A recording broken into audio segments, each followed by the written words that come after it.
नमस्कार दोस्तों, IAS PCS केंद्र में आपका स्वागत है।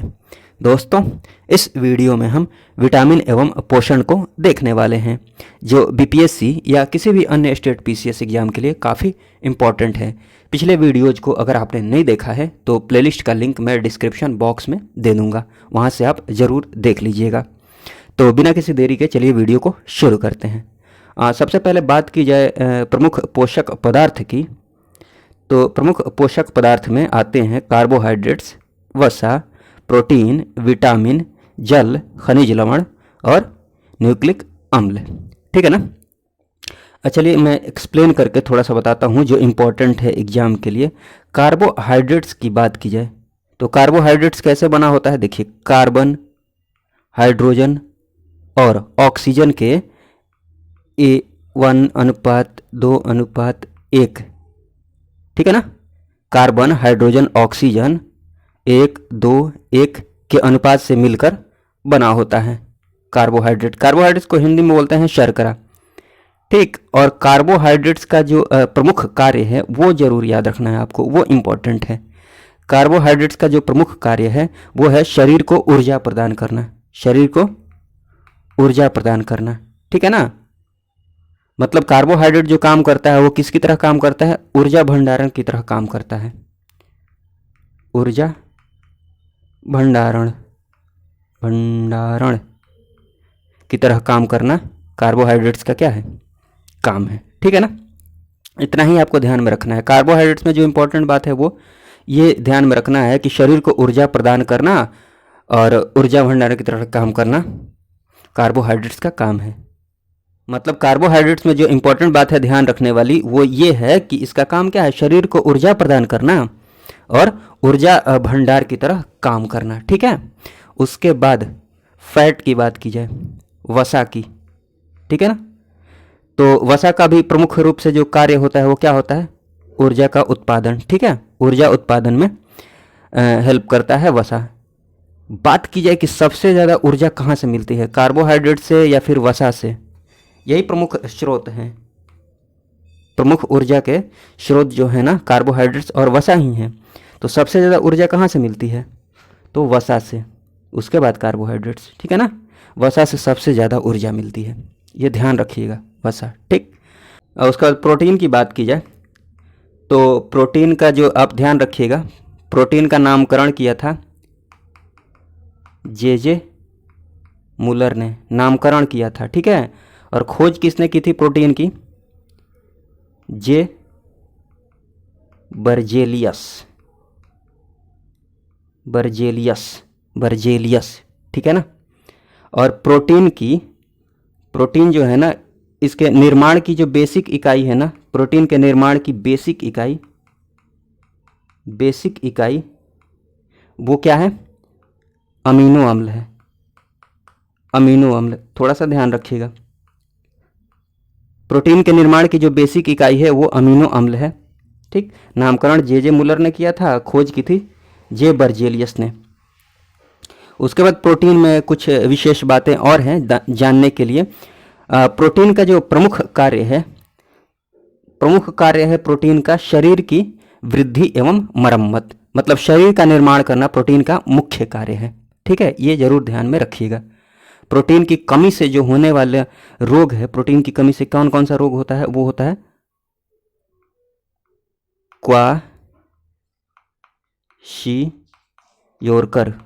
क्वाशियोरकर और मेरेस्मस। इंपॉर्टेंट है, ये ध्यान रखिएगा। प्रोटीन की कमी से कौन से रोग होते हैं, क्वाशियोरकर और मेरेस्मस। प्रमुख कार्य क्या है, शरीर की वृद्धि एवं मरम्मत। शरीर की वृद्धि एवं मरम्मत, इसके प्रोटीन की कमी से ये रोग होता है, क्वाशियोरकर और मेरेस्मस। ये इम्पॉर्टेंट बात है, जरूर ध्यान में रखिएगा। और इसके निर्माण की बेसिक इकाई क्या है, प्रोटीन के निर्माण की बेसिक इकाई अमीनो अम्ल है। ठीक है ना। चलिए, और उसके बाद जल की बात की जाए, खनिज लवण की बात की जाए, विटामिन की बात की जाए, तो ये सब उपापचयी क्रियाओं का नियंत्रण एवं नियमन में हेल्प करते हैं। ठीक है, इतना ध्यान में रखना है। उपापचय वर्ड की बात की जाए तो ऐसा नहीं है कि एग्ज़ाम के लिए ये बहुत ज़्यादा इम्पॉर्टेंट है, लेकिन हाँ, इसका मतलब जान लेने के बाद चीज़ों को समझना थोड़ा आसान हो जाता है। और पढ़ने में मन भी लगता है, अच्छा लगता है। तो थोड़ा सा मैं समझा देता हूँ। उपापचयी को इंग्लिश में बोलते हैं मेटाबॉलिक। उपापचयी क्रियाएं मेटाबॉलिक प्रोसेस। जितनी भी हमारे शरीर में जैव रासायनिक अभिक्रियाएं होते रहती हैं ना, सब मेटाबॉलिक प्रोसेस है। जैसे हम भोजन करते हैं तो भोजन का मुंह में टूटना, फिर अमाशय में जाकर और छोटे छोटे टुकड़ों में टूटना, या फिर बहुत सारे एंजाइम रिलीज होते रहते हैं, ये सब क्या है? मेटाबॉलिक प्रोसेस है, ठीक है ना। इसको दो पार्ट में हम देखते हैं, यहाँ से आसानी से समझ में आ जाएगा। दो पार्ट में तोड़ कर देखते हैं। एक तो होता है कैटाबॉलिक प्रोसेस, अपचयी क्रिया। एक होता है एनाबॉलिक प्रोसेस, उपचयी क्रिया। देखिए कैटाबॉलिक में क्या होता है? कट, याद रखिए, कैट से कट, ठीक, मतलब कट जाता है, कट जाता है। कैसे? देखिए होता क्या है ना कि इसमें जटिल अणु जो होते हैं ना, वो टूटकर सरल अणुओं में कन्वर्ट हो जाते हैं। जैसे मान लीजिए हम भोजन करते हैं, भोजन मुंह में टूटता है, फिर अमाशय में जाता है, वहाँ और छोटे छोटे अणुओं में टूटता है। तो ये क्या है? इसको हम अपचयी क्रिया बोल सकते हैं, कैटाबॉलिक प्रोसेस बोल सकते हैं। एनाबॉलिक में क्या होता है? इसका ठीक उल्टा। एनाबॉलिक में क्या होता है कि सरल अणु ऐड होकर, जुड़कर एक कॉम्प्लेक्स अणु में बदल जाते हैं, एक जटिल अणु में बदल जाते हैं। जैसे मांसपेशियों का निर्माण होना, हड्डी निर्माण, ये सब, ठीक है ना। बस इतना ही समझना है वर्ड का मतलब, ठीक। उसके बाद चलिए विटामिन की बात करते हैं। तो विटामिन की बात की जाए तो सबसे इम्पोर्टेंट ध्यान में ये रखना है आपको, कैसिमिर फंक ने इसकी खोज की थी विटामिन की। और विटामिन का अन्य नाम सहायक आहार कारक है, जिसके प्रतिपादक कौन है? फ्रेडरिक गोलेंड। और विटामिन में जो इम्पोर्टेंट बात है ध्यान रखने वाली, वो ये है कि ये 20 प्रकार के विटामिन ज्ञात हैं, बट जो इम्पोर्टेंट बात है ध्यान रखने वाली वो ये है कि बी और सी विटामिन जो है ना, बी और सी, ये जल में घुलनशील होते हैं, केवल बी और सी। इसके अलावा जो जो भी विटामिन हैं वो सब वसा में घुलनशील हैं, ये याद रखिएगा, ये बहुत इंपॉर्टेंट है। बी और सी जल में, बाकी सब वसा में, ठीक ना। चलिए एक एक करके सारे विटामिन को देख लेते हैं। विटामिन ए की बात की जाए, ये इम्पॉर्टेंट है। विटामिन ए का जो रासायनिक नाम है, अन्य नाम रेटिनॉल है। विटामिन ए की कमी से रतौंधी होती है, जीरोफ्थैल्मिया, ये याद रखिएगा। और विटामिन ए का जो स्रोत है ना, गाजर है, आम है, हरी सब्जियां हैं, दूध है, यकृत है, मछली का तेल है, ठीक है। ये इम्पॉर्टेंट है विटामिन ए, ये रासायनिक नाम याद रखिएगा, इम्पॉर्टेंट है। रतौंधी, जीरोफ्थैल्मिया रोग में याद रखिएगा, और स्रोत में गाजर, आम, ये सब याद रखिएगा, ये भी पढ़ लीजिएगा, हरी सब्जियां, दूध, यकृत, मछली, ठीक है ना। उसके बाद बात कीजिए, जो इम्पोर्टेंट होगा वो मैं बताते रहूँगा। विटामिन B1 की बात की जाए तो इसमें जो इम्पोर्टेंट बात याद रखनी है कि इसका रासायनिक नाम थायमीन है। और विटामिन B1 की कमी से जो रोग होता है वो बेरी बेरी रोग होता है, ये भी इम्पोर्टेंट है, थायमीन, बेरी बेरी, ठीक। और वृद्धि का रुकना भी विटामिन B1 की कमी से ही होता है, ठीक। और स्रोत कौन कौन से हैं? अनाज है, फलियां हैं, सोयाबीन है, दूध आदि, ये सब, ठीक है। तो B1 में इंपॉर्टेंट है थायमीन और बेरी बेरी, बाकी चीज़ें भी पढ़ लीजिए।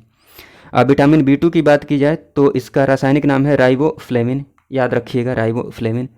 रोग कौन सा होता है? किलोसिस, इसकी कमी से, ठीक। तो B2 में सबसे इंपॉर्टेंट इसका रासायनिक नाम, उसके बाद थोड़ा सा ये ध्यान रख लीजिएगा और स्रोत पढ़ लीजिए, जहाँ इंपॉर्टेंट होगा वो मैं बताऊंगा। फिर विटामिन B3 की बात की जाए तो अन्य नाम नियासिन है या निकोटिनिक अम्ल है। रोग कौन सा होता है विटामिन B3 की कमी से? पेलाग्रा। और स्रोत क्या है?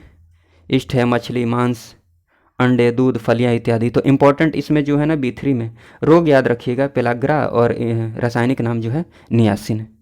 उसके बाद बात की जाए B5 में, तो B5 का रासायनिक नाम पेंटोथेनिक अम्ल है। रोग कौन सा होता है? चर्म रोग, बाल सफ़ेद होते हैं B5 की कमी से। स्रोत अंडे, दूध, मांस, मूंगफली, ठीक। तो बस आप पढ़ लीजिए, इंपॉर्टेंट होगा तो मैं बता दूंगा। हाँ, ज़्यादा से ज़्यादा आप रासायनिक नाम याद रख सकते हैं। उसके बाद B6 की बात की जाए तो इसका रासायनिक नाम है पायरिडॉक्सिन। रोग कौन सा होता है इसकी कमी से? रक्त की क्षीणता, रक्त की कमी हो जाती है, चर्म रोग, पेंशिया ऐंठन। स्रोत कौन कौन से हैं? दूध है, इष्ट है, अनाज व मांस है। तो जिसमें कुछ इंपॉर्टेंट नहीं दिख रहा है तो बस उसका रासायनिक नाम ही याद रख लीजिए, काफ़ी है। अब B7 की बात की जाए तो इसका रासायनिक नाम बायोटीन है। रोग कौन सा होता है कमी से इसकी? चर्म रोग, बालों का झड़ना। स्रोत है मांस, गेहूं, अंडा, सब्जी, फल। बस पढ़ लीजिए, उतना इंपॉर्टेंट नहीं है ये सब। याद ही रखना है तो आप रासायनिक नाम याद रख लीजिए, जो इंपॉर्टेंट नहीं लग रहा है उसमें, बाकी रीडिंग लगा लीजिए। B9 की बात की जाए तो अन्य नाम फोलिक अम्ल है, ध्यान रखिएगा, इंपॉर्टेंट है। रोग कौन सा होता है? रक्त की क्षीणता हो जाती है, रक्त की कमी हो जाती है। स्रोत क्या है? हरी सब्जियाँ, फलियाँ, ईस्ट, मांस, अंडे। मतलब बी वाले जितने भी विटामिन है ना, उसमें स्रोत बहुत सारे कॉमन ही हैं, तो स्रोत उतना इम्पोर्टेंट है नहीं।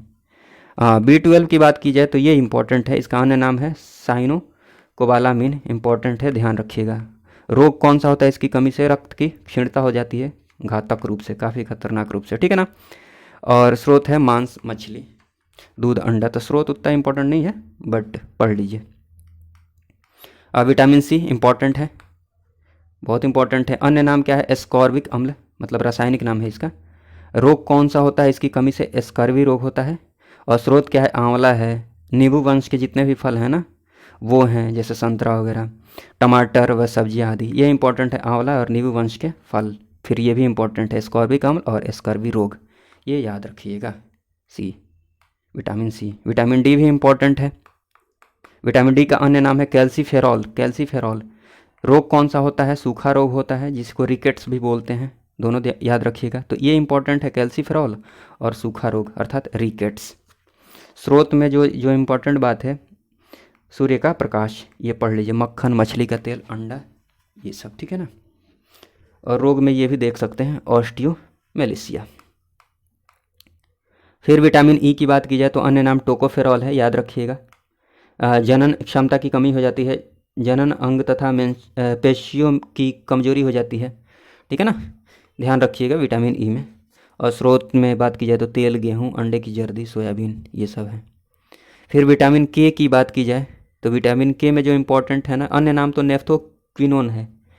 जो इसमें सबसे इम्पोर्टेंट है, चोट लगने पर रक्त का थक्का नहीं जमना। अगर इसकी कमी हो जाती है ना विटामिन के की, तो चोट लगने पर जो रक्त निकलता है उसका थक्का नहीं जमेगा, इससे क्या होगा? रक्त निकलते रहेगा, तो इसीलिए रक्त का थक्का जमना जरूरी भी है। स्रोत की बात की जाए तो आंत के बैक्टीरिया हैं, हरी सब्जियां, अंडा व सोयाबीन है। फिर उसके बाद दूध के बारे में जान लेते हैं, जो एग्जाम के लिए इम्पोर्टेंट है। चलिए, दूध की बात की जाए तो इसका अन्य जो नाम है पूर्ण आहार है, ठीक। सफ़ेद रंग जो होता है ना दूध का, वो किसकी वजह से होता है? कैसीन के कारण, कैसीन जरूर याद रखिएगा। और गाय के दूध का हल्का पीला रंग जो होता है ना, बीटा कैरोटीन के कारण होता है। सफ़ेद पीला अगर साथ में पूछ ले तो कैसीन और कैरोटीन के कारण होता है, ठीक है ना। मतलब सफ़ेद होता है कैसीन की वजह से, पीला होता है कैरोटीन की वजह से, ये ज़रूर ध्यान में रखिएगा, इम्पोर्टेंट है। उसके बाद बात की जाए तो दूध को दूध में जो प्रोटीन होता है उसको पचाने वाला जो एंजाइम होता है वो कौन सा है? रेनिन, रेनिन एंजाइम, याद रखिएगा। दूध का जो खट्टापन होता है लैक्टिक अम्ल की वजह से होता है, लैक्टिक अम्ल, ठीक है। दूध के संगठन की बात की जाए, मतलब इसमें कौन कौन सी चीज़ें होती हैं, तो जल की बात की जाए तो जल लगभग 87% होता है दूध में। बताइए, साला इतना पानी है फिर भी लोग पानी मिलाते हैं। फिर वसा होता है इसमें, प्रोटीन, कार्बोहाइड्रेट, कैल्शियम, ये सारी चीज़ें होती हैं, पोटेशियम होता है, ठीक है ना। चलिए कुछ इंपॉर्टेंट फैक्ट्स देख लेते हैं। कुछ चीज़ें तो मैं बता ही चुका हूँ इसी वीडियो में, कुछ नई बातें हैं वो भी जान लीजिए। दूध को दही बनाने वाले जो जीवाणु हैं उसका नाम क्या है? लैक्टोबैसिलस। कार्बोहाइड्रेट्स में पाए जाने वाले जो तत्व हैं, कार्बन है, हाइड्रोजन है, ऑक्सीजन है, 1:2:1 के रेशियो में, ठीक है ना, इसी अनुपात में होंगे कार्बन, हाइड्रोजन और ऑक्सीजन, ये बता चुका हूँ मैं। प्रोटीन का जो संयोजन इकाई होता है अमीनो अम्ल, ये भी बताया है मैंने, ध्यान रखिए। हाँ, ये सिंग हो गया, बाल, नाखून, खुर, त्वचा में उपस्थित प्रोटीन का जो नाम है वो क्या है? अल्फा क्रिएटिन, ये पिछले वीडियोज में मैंने बताया है। मस्तिष्क में एड्रेनलिन व डोपामाइन आदि न्यूरोट्रांसमीटर्स का निर्माण करने वाला जो प्रोटीन है वो कौन सा है? टायरोसिन। ठीक है। उसके बाद बात की जाए पॉलिश किए हुए चावल के उपयोग से होने वाला जो रोग है ना, वो कौन सा रोग होता है? Beriberi. ठीक है ना। ये भी देख लीजिए, न्यूट्रास्यूटिकल्स उत्पाद। चलिए अब फॉस्फोरस देख लेते हैं। ये केमिस्ट्री नहीं पढ़ रहे हैं हम, बायो ही है। तो फॉस्फोरस की बात की जाए तो फॉस्फोरस का स्रोत क्या है? दूध है, पनीर है, कलेजी है, जई है, हरी पत्तेदार सब्जियां हैं। फॉस्फोरस का कार्य ध्यान में रख सकते हैं आप कि हड्डियों व दांतों को दृढ़ता प्रदान करना फॉस्फोरस का काम है। शरीर में तरल पदार्थों के मध्य संरचनात्मक संतुलन बनाना। ठीक है ना। तो कार्य ध्यान रख सकते हैं आप, हड्डियों व दांतों को दृढ़ता प्रदान करना। चलिए कुछ और इम्पॉर्टेंट फैक्ट्स को देख लेते हैं। मिर्च में पाया जाने वाला जो विटामिन होता है वो कौन सा विटामिन होता है? Vitamin C. विटामिन ए मानव शरीर में संचित रहता है, कहाँ पर? यकृत में। और विटामिन ए का प्रचुरतम स्रोत क्या है? गाजर और आम। ठीक है ना। स्वप्नों को याद रखने में सहायक विटामिन का नाम है विटामिन B6। विटामिन ई का महत्वपूर्ण स्रोत है अंकुरित गेहूं का तेल। उसके बाद वह विटामिन जिसे हार्मोन भी कहा जाता है का नाम है विटामिन डी। जीवधारियों के लिए आवश्यक दीर्घ मात्रा पोषक तत्व क्या है? कौन कौन से पोषक तत्व हैं आवश्यक सबसे ज़्यादा? तो वो है potassium, sodium, magnesium, calcium, chlorine, sulphur. इन सबको हम देखेंगे एक एक करके। आयोडीन की बात की जाए तो आयोडीन का स्रोत है आयोडीन नमक, समुद्री खरपतवार, मछली। इसका काम क्या है? थायरॉक्सिन हार्मोन के संश्लेषण हेतु आवश्यक ये कार्य है आयोडीन का। ठीक है ना, ये याद रखिएगा। मैग्नीशियम की बात की जाए तो ये पढ़ सकते हैं आप। स्रोत जो होते हैं इसके कद्दू के बीज, बादाम, पालक आदि। कार्य क्या है? तंत्रिका एवं पेशीय तंत्र की क्रिया हेतु आवश्यक है ये। कैंसर से बचाव हेतु सहायक है। और तांबा की बात की जाए तो तांबा के स्रोत है मछली है, यकृत है, अनाज है। कार्य क्या है? हीमोग्लोबिन संश्लेषण, अस्थि का निर्माण करना, इलेक्ट्रॉन संवाहक, ये सब कार्य हैं तांबा के। उसके बाद जो बात है जस्ता की बात की जाए तो इसका स्रोत है मछली है, यकृत है। कार्य क्या है? इंसुलिन कार्य के हेतु आवश्यक है। ठीक है ना। कोबाल्ट की बात की जाए तो स्रोत क्या है? मछली है, मांस है, जल है। कार्य क्या है? आरबीसी संश्लेषण, विटामिन B12 का संश्लेषण। ठीक है। प्रमुख खनिज एवं उनके कार्य में और देखें तो देखिए जो इम्पोर्टेंट है वो मैं बता दूंगा, बाकी चीज़ें बस पढ़ लीजिए। पोटेशियम देख लीजिए, पढ़ लीजिए। अब केला है, खजूर है, इसके स्रोत बीन्स है, कार्य पढ़ ही लीजिए। और ये इम्पोर्टेंट है कैल्शियम। कैल्शियम ध्यान में रखिएगा, इसके स्रोत दूध, पनीर, अंडा, मछली, साबुत अन्न, रागी इत्यादि तो हैं, बट इसका कार्य इम्पोर्टेंट है, हड्डियों तथा दांतों को मजबूती प्रदान करना। किसका काम है? कैल्शियम का। ये जरूर याद रखिएगा। ठीक है ना। रुधिर स्पंदन में सहायता करता है कैल्शियम। सबसे इम्पोर्टेंट है हड्डी तथा दांतों को मजबूती प्रदान करना। आयरन की बात की जाए लौह की तो इसके स्रोत क्या है? कलेजी है, गुर्दा है, सेब है, पालक व हरी सब्जियां हैं, पालक व हरी सब्जियां, रागी, अंडे का पीला भाग, यहाँ से आयरन मिलता है। इसका कार्य जो है ना वो है आरबीसी में हीमोग्लोबिन का निर्माण करना। तो ये ध्यान रख सकते हैं। ठीक है ना। ये वाला आरबीसी में हीमोग्लोबिन का निर्माण करना। बाकी चीज़ें जैसे सोडियम है ये पढ़ लीजिएगा। देखिए हमारा मुख्य फोकस जो होना चाहिए वो इम्पोर्टेंट चीज़ों पर होना चाहिए, वही एग्ज़ाम में आते हैं और आते भी रहेंगे। बाकी जो चीज़ें हैं बहुत इंपॉर्टेंट नहीं है तो बस रीडिंग लगा लीजिए। मान लीजिए गलती से आ गया तो ऑप्शन देकर चीज़ें याद आ जाएंगी। बाकी जो इम्पोर्टेंट है उस पर हमारा ध्यान विशेष रूप से होना चाहिए। मुख्य फोकस हमारा होना चाहिए इम्पोर्टेंट चीज़ों पर। तो इम्पोर्टेंट चीज़ों पर अपना मुख्य फोकस रखिए और बाकी जो चीज़ें हैं ना उसको बस रीडिंग लगा लीजिए, एक नज़र देख लीजिए। ठीक है। चलिए वीडियो देखने के लिए आपका बहुत बहुत धन्यवाद। जय हिंद, जय भारत।